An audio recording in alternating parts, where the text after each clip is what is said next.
Oi, pessoal! Bem-vindos ao Havruta Chats.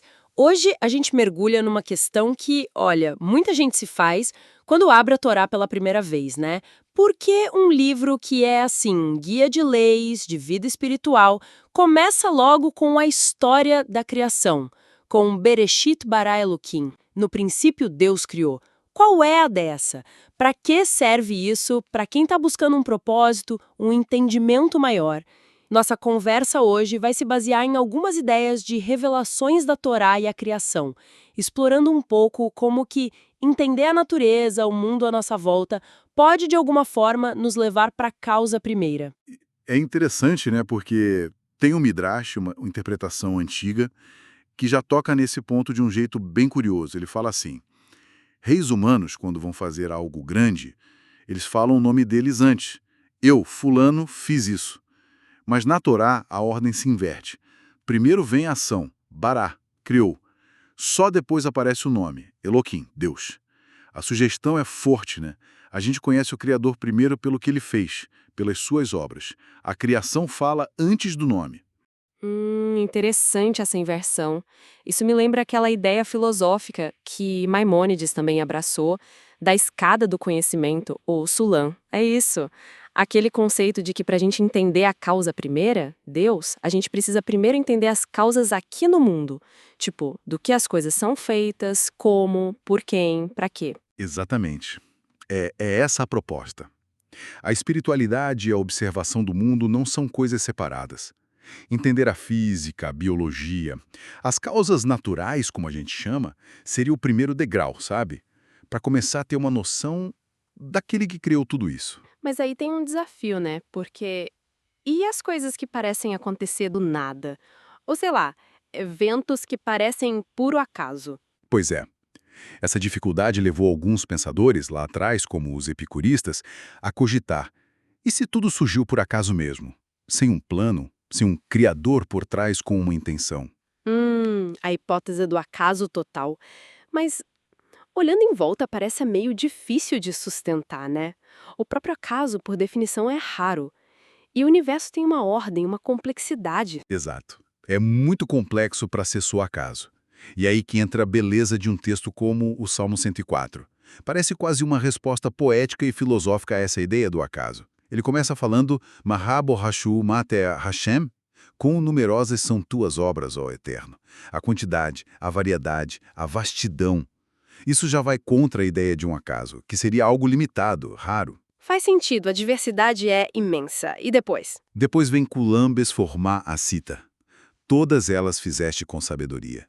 Isso aponta para o quê? Para o design inteligente, para a funcionalidade, para a perfeição que a gente vê em tudo, desde um organismo microscópico até uma galáxia. Sugere uma mente sábia por trás, não um acidente cego. Entendi. Primeiro a quantidade contra a raridade do acaso. Depois a sabedoria contra a falta de design do acaso. E tem mais. Tem. A terceira parte é Malaha Aretz Kinyanesha, a terra está cheia de tuas posses, ou tuas criações. O ponto aqui é o propósito, o benefício. As coisas não só existem, elas servem para algo, elas se encaixam num sistema maior, trazem benefício.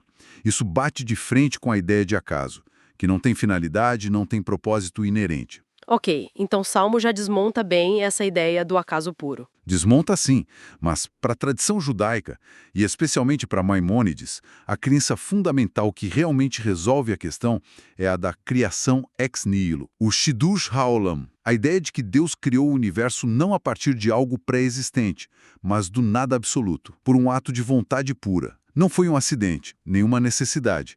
Foi uma escolha. É essa vontade que coloca a intenção divina em cada coisinha, sabe? Então é por isso que a Torá começa com no princípio, para cravar essa ideia desde o início.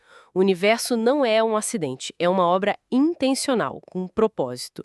E essa história da criação é o nosso ponto de partida, a base da nossa escada para tentar entender o Criador. Exatamente isso. É a fundação. Isso explica também porque a Torá não é um livro de ciências naturais, como os gregos tinham, por exemplo. Não é que faltasse conhecimento, mas o foco é outro. A Torá meio que assume o funcionamento do mundo, a matéria, a forma. Mas o objetivo dela é o tachilite, o propósito final. É a nossa conexão com Deus, a orientação da nossa vida. Pensa assim, a filosofia natural estuda como se constrói o templo. A Torá foca no serviço divino que acontece lá dentro. Entendi a analogia. E essa ideia da criação como ato de vontade? Isso tem mais alguma implicação importante? Você mencionou o temor a Deus antes. Sim, toca num ponto central, a base para o conceito de Yirat Hashem, que a gente traduz como temor a Deus, mas é mais uma reverência profunda, uma consciência da presença dele. Se o mundo sempre existiu, ou se surgiu por uma necessidade fria, sem escolha, não faria sentido temer ou reverenciar. Seria só aceitar as leis da natureza e pronto. Mas saber que Deus quis criar, que Ele escolheu nos dar existência e que Ele interage com o mundo como o profeta Jeremias diz, a mim não temereis. É isso que cria a possibilidade dessa reverência, dessa Yirat Hashem. E essa reverência é chamada de Reshit Shorma, o princípio da sabedoria. Por isso, a Torá tinha que começar com Bereshit, com a criação. É o alicerce para tudo mais. Uau! Então, resumindo bem rapidinho, a história da criação não é só história. É a base para a gente entender que não estamos aqui por acidente, que existe um Criador com intenção e que a nossa vida tem um propósito maior. É o ponto de partida para essa vida de reverência, de conexão, o primeiro degrau da escada. E para quem quiser se aprofundar mais nessas ideias e em outras pérolas da sabedoria judaica, vale lembrar que os links para os nossos canais YouTube, Telegram, WhatsApp e também para o nosso Instagram, Rav Shuta Sets, estão todos aí na descrição, tá? Perfeito. E para finalizar, talvez deixar uma reflexão no ar, né? Se a criação é essa lente principal pela qual a gente entende o Criador e o propósito de tudo, como será que a nossa compreensão ou até a nossa falta de compreensão dos detalhes dessa criação, sabe? Desde as galáxias gigantescas até a biologia de uma célula. Como isso afeta a nossa relação pessoal com o divino e como isso muda a forma como a gente encara os mandamentos, as mitzvot? Ótima pergunta para a gente continuar pensando. Muito obrigada pela conversa e obrigada a todos que nos acompanharam nessa exploração. Continuem buscando conhecimento. Até a próxima!